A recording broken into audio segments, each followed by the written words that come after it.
This is not a test. A general evacuation order has been issued for the cities of Georgetown, Anaconda, and Opportunity. Residents of Opportunity should evacuate to I-90 via the nearest road. Residents of Anaconda and Georgetown should evacuate via Route 1 North. Residents may experience blurry vision upon exiting the home.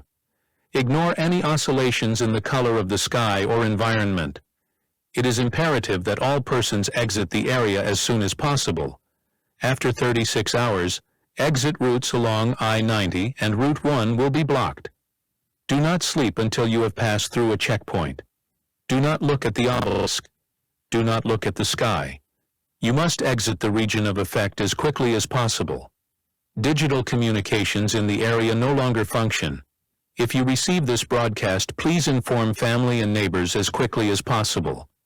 Further updates will be provided as the situation develops.